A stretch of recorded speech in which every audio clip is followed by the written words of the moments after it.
Hi guys, so quick video muna tayo. Ngayon gagamitin natin tong reverse back to shine. So ito ay isang trim restorer.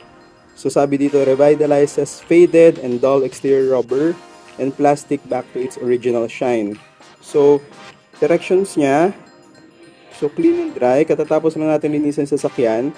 So using a dry applicator, microfiber, apply liberally and wipe off excess. Allow 24 hours of curing. So, test natin itong aking sasakyan. Merong mga gantong plastic sidings na mga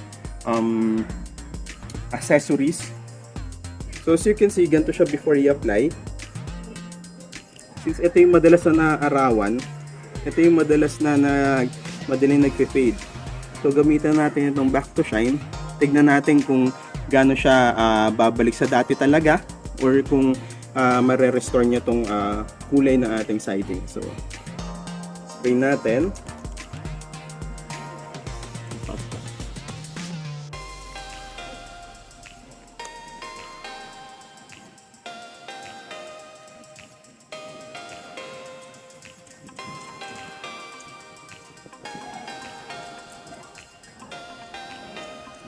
And tapos with dry microfiber cloth. Asan natin?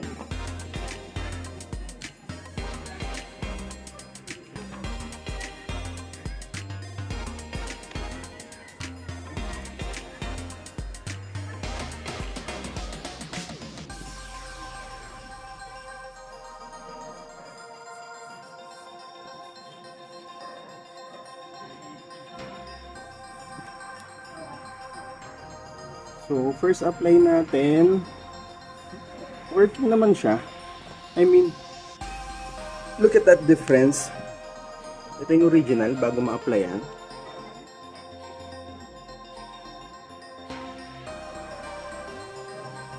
Sobrang faded niya. Pero nung malagyan natin itong trim restorer, ayan. So, na-restore niya yung ganyang kulay. Ngayon, I think the question na lang is gaano katatagal itong gantong color black na trim niya or yung pagka-restore niya ng kulay. Pero if the question is is it working? Yes, of course it's working. Kita niyo naman napaitim niya ng gusto or napabalik niya sa shiny black yung kulay ng trim. So i-apply natin sa buong sasakyan, then let's see yung magiging itsura later after. Actually pwede rin natin magamit to as yung tire black. So tignan natin kapag ginamit natin sa gulo. Even yung mga interior na sa natin ng mga plastics sa sasakyan, pwede rin natin gamitin to. So ganyan siya before siya ma-applyan. Tignan natin after ma-apply.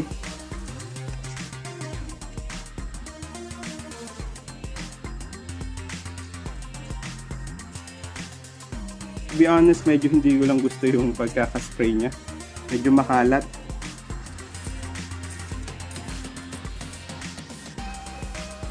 Ayan, so parang madali siyang umaano. Pati sa pako.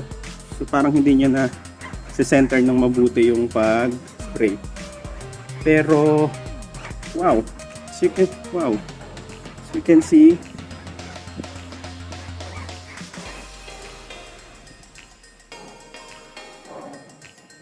so ito yung part ito yung na-sprayan na natin. Tapos ito yung original part kanina na hindi pa na-sprayan ng trim restorer. So definitely talagang umangat yung kulay. So definitely working siya sa tire black. Guys, I'm not sure what happened, pero for some reason nag-stop siya mag-spray eh. Parang nagbabara siya. Sinubukan ko na tong i-shake ng mabuti. Baka ako nagbara lang. Pero ayaw mag-spray eh. So maybe this is something na pwedeng i-improve, i-reverse. Kasi ano naman siya, nakaset naman siya ng stream. So tignan natin pag sinat natin ng ano.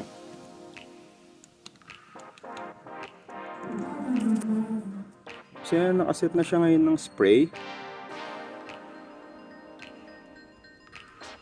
Pero still the same. Walang nalabas. So, hindi ko alam kung matatapos ko ba to. But if it's working, yes, it's working as trim restorer. Ayan, no? Na-apply ko na siya sa paligid. So, talagang nare-restore niya yung trim.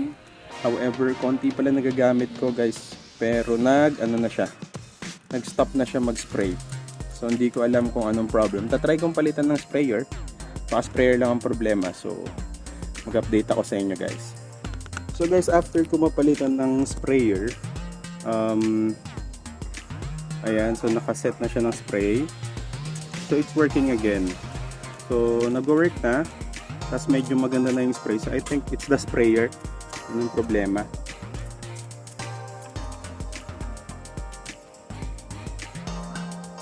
So guys, ang verdict natin dito sa reverse back to shine, definitely this works. Talagang napapakintab niya yung mga rubber or yung mga trim plastic accessories ng sasakyan. So, ang naging problem ko lang dito was yung sprayer. Pero nung pinalitan ko ng sprayer, umokay na siya. So maybe kung makakapag-provide si Reverse ng better quality para siguro hindi na rin magaya sa akin na sprayer, that will be great para kasi it so happened na meron akong extra sprayer. Pero kung walang mga extra sprayer, medyo magkakaroon ng problem na hindi na nila magagamit yung product kasi lalo ko isa lang yung sprayer nila or bibili pa sila ng sprayer. So that's one thing to note. Tapos konti lang nagamit ko, pero nagamit ko na sa buong sasakyan, yung sa paligid ng mga trims. Though hindi ko pa nagamit sa interior, pero we will use another reverse product for that, yung UV protectant nila.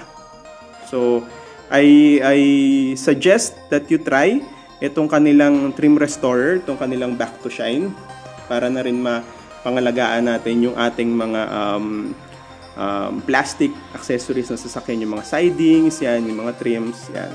So, and even pwede natin gamitin ito nga as tire block. So, that's it mga kaswak. See you next time. I hope nakatulong tong video na to sa pag-demo ko, pagpapakita kung effective ba itong reverse back to shine. Alright, so see you next time mga kaswak. Bye-bye.